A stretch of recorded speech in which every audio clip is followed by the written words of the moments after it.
இறை இயேசுவில் பிரியமான சகோதர சகோதரிகளே, நமது ஆண்டவர் இயேசு கிறிஸ்துவுடைய திருப்பெயரால் உங்களுக்கும் உங்கள் குடும்பத்தில் இருக்கிற அனைவருக்கும் அன்பும் சமாதானமும் மகிழ்ச்சியும் உண்டாவதாக. அன்புமிக்கவர்களே, ஜனவரி மாதம் 18ஆம் தேதி தாயாம் திரு அவை ஹங்கரி தேசத்தினுடைய புனித மார்கரெட் அவர்களுடைய நினைவு நாளை தான் கொண்டாடுகிறது.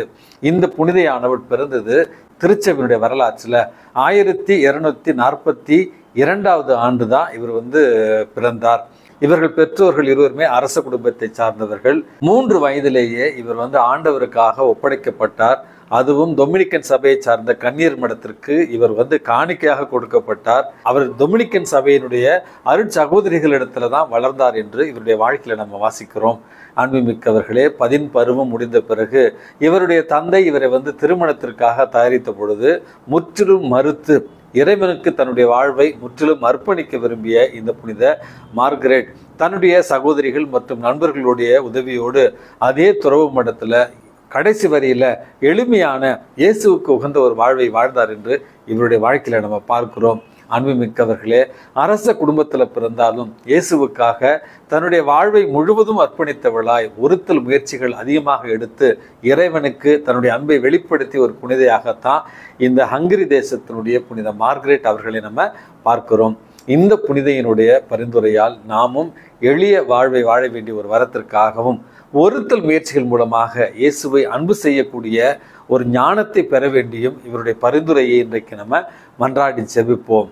அன்புமிக்கவர்களே, இன்றைக்கு நமக்கு கொடுக்கப்பட்டிருக்கிற நற்செய்தி வாசகத்துல நமது ஆண்டவர் இயேசு கிறிஸ்துவனுடைய அந்த ஆழமான இரக்கத்தையும் தனிப்பெரும் கருணையையும் நம்ம இன்றைக்கு தெளிவாக பார்க்க முடிகிறது. இன்றைக்கு கொடுக்கப்பட்ட நற்செய்தி வாசகத்துல நமது ஆண்டவர் இயேசு கிறிஸ்து வரி வசூலிக்கிற அந்த சுங்கச்சாவடியை கடந்து செல்கிற நேரத்துல அங்கு வரி வசூலிப்பவரான லேவி என்று அழைக்கப்பட்ட மத்தேயுவை பார்க்கிறார். அன்புமிக்கவர்களே, யூதர்களால் வெறுத்து ஒதுக்கப்பட்ட ஒரு நபர் தான் இந்த மத்தேயு என்பவர். காரணம், வரி வசூலிப்பவரான அவரை மக்கள் ரோமியர்களுடைய கைக்கூலி அல்லது வரியை மக்களிடமிருந்து 2-3 மடங்கு அதிகமாக வசூலிக்கிற ஒரு சுயநலக்காரன், எதிரிகளுடைய நண்பன் என்று இழிவாக கருதப்பட்ட ஒருவர் தான் இந்த லேவி என்று அழைக்கப்பட்ட மத்தேயு. அவரை பார்த்து தான் நமது ஆண்டவர் இயேசு கிறிஸ்து என்னை பின்செல் என்கிற ஒரு அழைப்பை கொடுக்கிறார். அந்த அழைப்பை ஏற்ற மத்தேயு இயேசுவை பின்தொடர்ந்தார், இயேசுவோடு வாழ்ந்தார், கடைசியில் இயேசுவுக்காக மறைசாட்சியாக மரித்தார் என்று தான் விவிலியத்தில் நம்ம வாசிக்கிறோம். நோயுற்றவருக்கு மட்டுமே மருத்துவர், நோயற்றவருக்கு அல்ல அப்படி என்று சொல்வதன் மூலமாக இயேசுவனுடைய தனிப்பெரும் கருணை என்பது எல்லோருக்குமானது, அதுவும் சிறப்பான விதத்திலே பாவிகளுக்கும் விளிம்புநிலை மக்களுக்குமானது என்பதைத்தான் இந்த நற்செய்தி வாசகம் நமக்கு உணர்த்துகிறது. அன்புமிக்கவர்களே, நாம் எப்படிப்பட்டவர்களாக இருந்தாலும் இறைவனுடைய தனிப்பெரும் கருணை நமக்கு உண்டு, இறைவனுடைய தனிப்பெரும் அன்பும் நமக்கு உண்டு என்பதை இன்று நாம் புரிந்து கொள்ள வேண்டும். தமிழகத்தினுடைய ஆன்மீக மறுமலர்ச்சியில் பெரிதாக பேசப்படுபவர் வள்ளலார் சுவாமிகள் என்று சொல்வார்கள். அவரை பற்றி நம்ம சொன்ன உடனடியாக எல்லோருமே எல்லா சமயத்தவருமே சொல்லுகிற ஒரு வாக்கியம், அருட்பெரும் ஜோதி தனிப்பெரும் கருணை அப்படி சொல்வார்கள். அருட்பெரும் ஜோதி என்றாலே உண்மையாகவே இறைவன் ஒளியாக இருக்கிறான். அந்த ஒளியாக இருக்கிற இறைவன் மிகப்பெரிய இறைவனாக இருக்கிறான். அவனுடைய கருணை எல்லா உயிர்களிடத்திலும் இருக்கிறது என்பதுதான் அதனுடைய விளக்கம். இன்றைக்கு அமெரிக்க ஐக்கிய நாடுகளில் லாஸ் ஏஞ்சல்ஸ் என்று சொல்லப்படுகிற பகுதி முழுவதும் முற்றிலுமாக எரிந்து சாம்பலாக்கப்பட்டிருக்கிறது.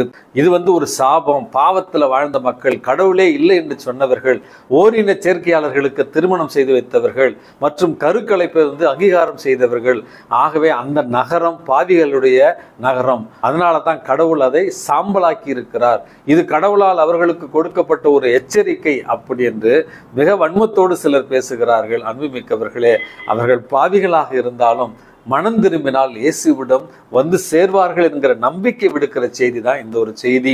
அதுல எஞ்சி இருப்பது ஒரு கத்தோலிக்க கிறிஸ்தவருடைய குடும்பம். அவரை சுற்றியுள்ள எல்லா இடமும் முற்றிலுமாக சாம்பலாக்கப்பட்டிருக்கிறது.